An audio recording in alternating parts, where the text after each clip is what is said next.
Aujourd'hui, nous allons voir ensemble comment utiliser le site bovary.fr. Vous arrivez sur la page de présentation du site. Ce qui nous intéresse aujourd'hui, c'est comment utiliser l'évolution des brouillons jusqu'au texte final. Pour ce faire, vous allez dans la rubrique Consulter. Vous cliquez sur Roman.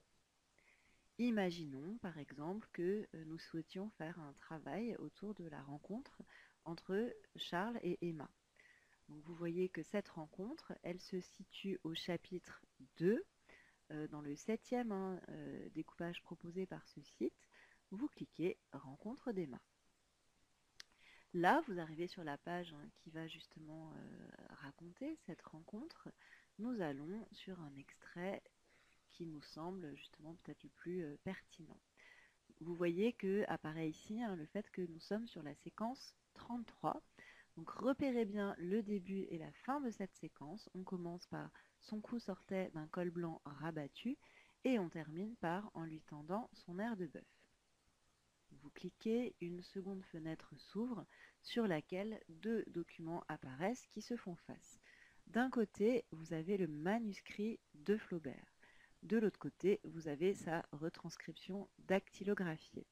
Vous voyez que ici nous sommes à l'autographe définitif, c'est-à-dire le manuscrit de Flaubert, juste avant que ce manuscrit soit recopié par le copiste, puis édité par l'éditeur. Donc si vous voulez explorer davantage, par exemple, le manuscrit, vous pouvez choisir manuscrit et puis zoomer pour essayer de le déchiffrer.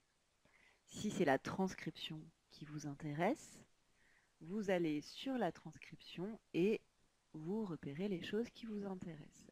Si vous êtes dans un travail comparatif entre le manuscrit et la transcription, vous avez deux possibilités, soit le face-à-face, comme nous l'avions tout à l'heure, soit une perspective horizontale qui vous permet de faire défiler le manuscrit, mais aussi de faire défiler sa retranscription.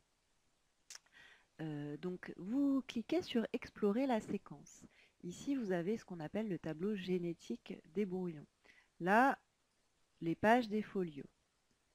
Le folio qui nous intéresse, c'est le folio 33.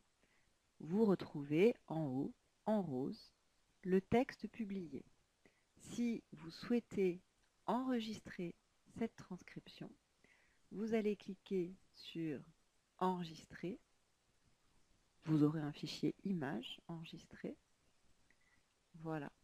Et ensuite, il vous suffira de le copier, tout simplement, et de le coller sur un fichier Word. On peut ensuite, voilà, si je reviens sur ma page, retourner dans Explorer la séquence, et je vais cette fois aller chercher l'élément qui m'intéresse dans les folios du copiste. Donc les folios du copiste qui correspondent à notre folio 33, ce sont, vous les voyez ici, les folios 26 et les folios 27. Je vais sur le folio 26, je m'intéresse à la transcription.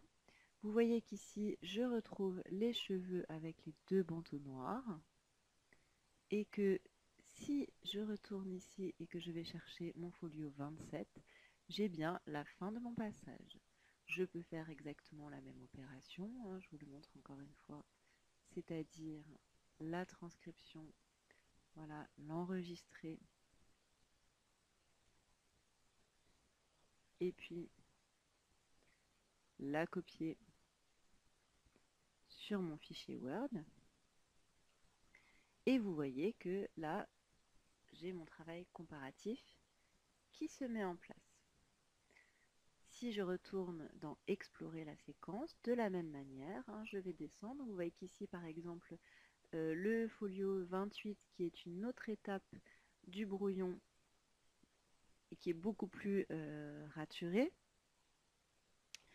va nous amener de la même manière à retrouver les éléments de la séquence. Vous voyez que là, nous retrouvons le nerf de bœuf qui est mentionné.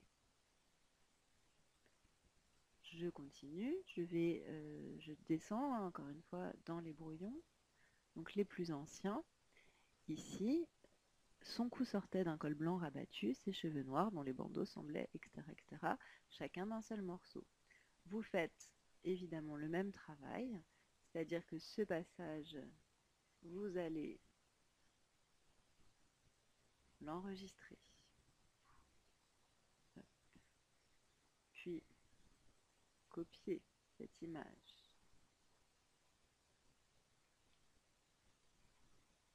pour la coller sur votre fichier Word, et vous avez encore une fois une nouvelle version du passage. Une fois que vous avez effectué tout ce travail, cela vous permet de comparer tous les brouillons, l'évolution du premier brouillon jusqu'au texte édité, et d'en faire une analyse poussée